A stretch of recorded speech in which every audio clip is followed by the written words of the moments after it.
Nananawagan ng madalian at mabilisang pagsuspinde ng fuel excise tax ang grupong Kilusang Magbubukid ng Pilipinas o KMP upang mabawasan ang hirap ng mga magsasaka sa gastos sa kanilang pagsasaka. Ayon kay KMP Chairperson Danilo Ramos, kasalukuyan na nilang nararamdaman ang hirap at bigat ng pamumuhay sa bukidin na dahil sa biglaan at malakihang pagtaas ng produktong petrolyo. Mahigit isang linggo pa lamang ang nakakaraan mula nang atakihin ng Estados Unidos at Israel ang bansang Iran.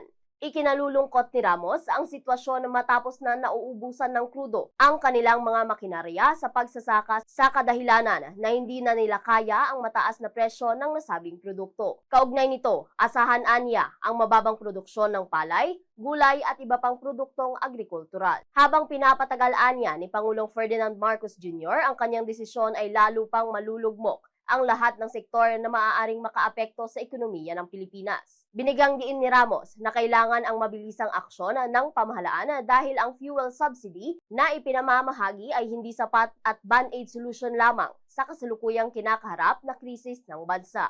Ipinanawagan rin nila kina US President Donald Trump at Israeli Prime Minister Benjamin Netanyahu na tigilan na ang pag-atake sa Iran. Hindi bago sa atin itong fuel subsidy, ayuda. Ito po ang nagiging mitsa rin o batayan ng mga nakaraang korupsyon. Ang pinaka-the best po na magagawa ng Pangulo at ng gobyerno po ay suspensyon sa VAT. Kaya po kami, sa pangalan po ng KMP, ng Masang Anak Pawis at ng Makabayan, dapat po stop, itigil ang ginagawang pagyera ng Estados Unidos sa pangunguna ni US President Donald Trump at Israeli Prime Minister Benjamin Netanyahu. Si Kilusang Magbubukid ng Pilipinas Chairperson Danilo Ramos sa kanyang naging payag.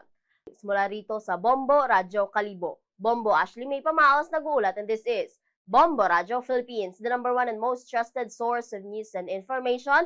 Basta Radyo. Bombo!